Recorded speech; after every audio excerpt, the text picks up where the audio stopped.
Assalamualaikum warahmatullahi wabarakatuh. Perkenalkan, kami dari kelompok 4. Sebelumnya izinkan saya memperkenalkan diri. Saya Yosef Stefanus dengan NIM 12180554.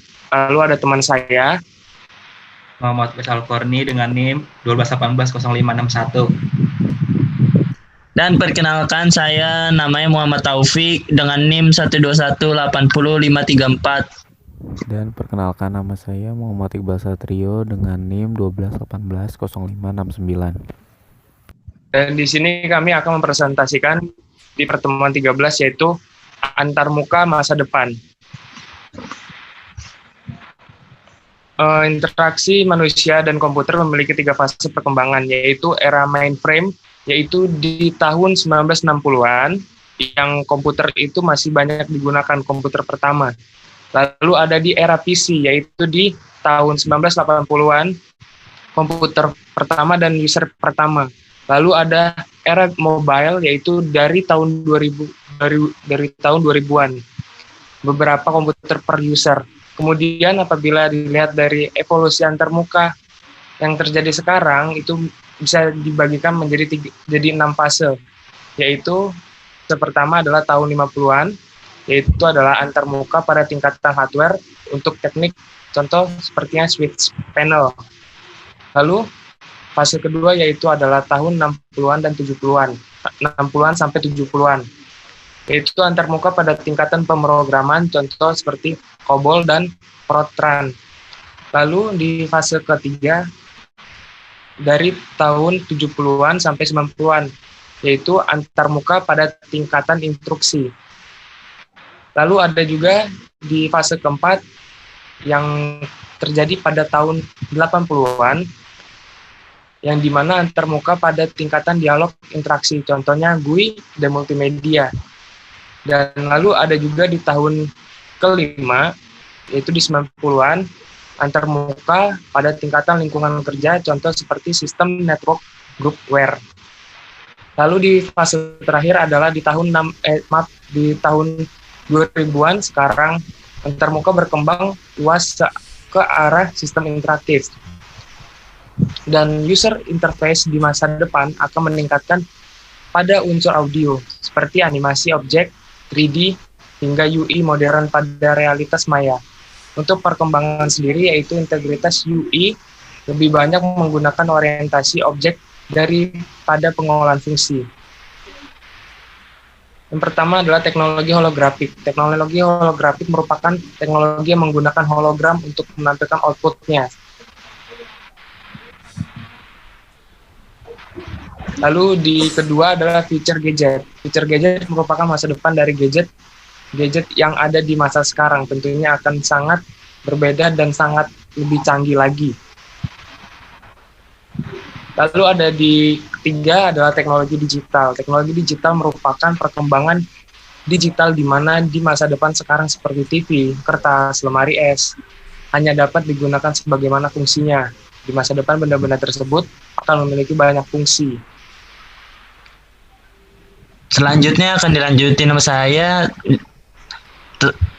Display glass. Display glass merupakan teknologi di mana input beserta outputnya dapat dilakukan bersama dalam satu tempat berupa kaca. Yang mana fungsi kaca di masa sekarang sangat berbeda dengan teknologi display glass di masa depan. Selanjutnya nomor 5, 3D virtual reality.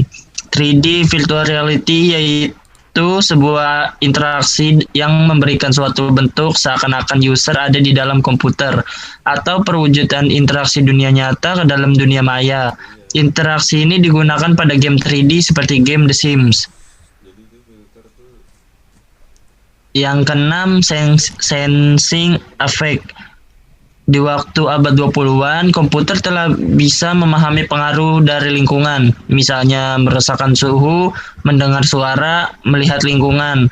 Sistem sensing effect begitu membantu manusia dalam melakukan aktivitas sehari-hari dan juga biasanya digunakan pada wearable, komputer, dan aksesorisnya. Yang ketujuh, sensor network. Sensor network suatu sensor ditempatkan tempat yang jauh dari komputer. Selain itu bisa mendeteksi vision dan sound yang ada di lingkungan di mana sensor itu ditempatkan.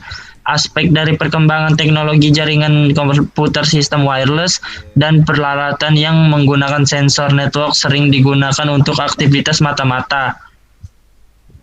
Yang kedelapan, arsitektur multi-shop WSN biasanya melibatkan beberapa jenis pemantauan, pelacakan atau mengendalikan. Untuk lebih spesifiknya, aplikasi yang termasuk seperti pemantauan habitat, pelacakan objek, deteksi kebakaran, deteksi landslide, dan pemantauan lalu lintas. Aplikasi umum WSN tersebar di daerah manapun yang dimaksudkan untuk mengumpulkan data melalui node sensornya. Dan yang kesembilan itu pertama merupakan aspek dari artificial intelligence. Perkembangan interaksi manusia dengan komputer semakin meluas, di mana komputer mini yang dimasukkan ke dalam suatu reboot atau cyborg sehingga berfungsi bagaimana mestinya. Alat penerjemah bahasa hewan. Para ilmuwan pengembangan sebuah perancangan alat kecerdasan buat yang digunakan untuk menganalisa suara dan ekspresi hewan untuk diterjemahkan ke bahasa yang dapat dipahami manusia. 11. Embodied interaction. Ketika user dapat melakukan input hanya dengan sentuhan tangan atau bagian tubuh lainnya dan tanpa digunakan mouse atau keyboard. Ke-12, komputer model pena. Komputer model pena disebut PISM yang diambil dari bahasa Rusia. PISM berarti tulisan. Konsep pembuatan strip ISM ialah paket komputer pena dengan 5 fungsi, yaitu ponsel berbentuk pena dengan cara input data menggunakan tulis tangan. Kedua, memiliki virtual keyboard. Ketiga, mempunyai proyektor dengan ukuran kecil. Keempat, terdapat kamera scan. Kelima, dilengkapi dengan personal ID password yang berfungsi sebagai identitas pemilik. Selanjutnya ada komputer model pena. Secara prinsip ciri-ciri komputer masa mendatang adalah lebih canggih, lebih mudah, memiliki kemampuan diantaranya melihat, mendengar, berbicara, dan berpikir, serta kemampuan membuat kesimpulan seperti manusia. 13 ada teknologi. Nomor 13 ada human interface using eye movement atau eye tracking. Dalam bahasa Indonesia disebut pengendali pointer lewat gerakan mata. Tujuannya memudahkan pengguna khususnya pada orang-orang yang mengalami difabel fisik, terutama bagian tangan. Cara kerjanya menggunakan sensor gerakan mata, memanfaatkan sinyal yang dipancarkan oleh bagian mata. Sinyal diolah sehingga dapat dimanfaatkan untuk mengendalikan pointer pada komputer. Terus alat ini dikoneksi ke komputer dengan memanfaatkan USB yang biasanya digunakan untuk alat printer. Mata itu nggak bisa jadi sekedar menjadi indera penglihatan, tapi juga sekedar jadi alat komunikasi. Bisa tuh ada tuh contohnya di sekolah-sekolah kan, untuk absen dia pakai eye tracking, ada di beberapa sekolah. Terus ada self-driving car. Self-driving car itu adalah, jadi kalau di pesawat itu kita bisa mengenal istilah autopilot.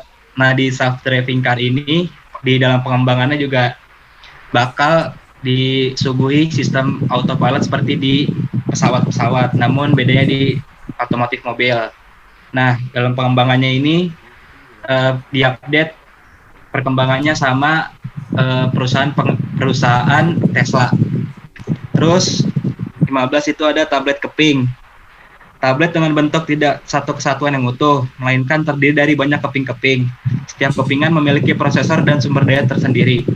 Semakin banyak keping disatukan, maka bentuk tablet akan semakin besar dan semakin powerful. Yang terakhir ada laptop atau tablet tenaga surya. Penggunaan dengan tenaga surya melalui pemasangan panel tenaga surya akan dipasang di sekeliling bagian badan dari perangkat. Semakin panas pemancaran sinar matahari, maka semakin banyak tenaga listrik yang bisa dikumpulkan. Sekian presentasi dari kami kelompok 4. Apabila ada kekurangan mohon maafkan. Assalamualaikum warahmatullahi wabarakatuh. Assalamualaikum warahmatullahi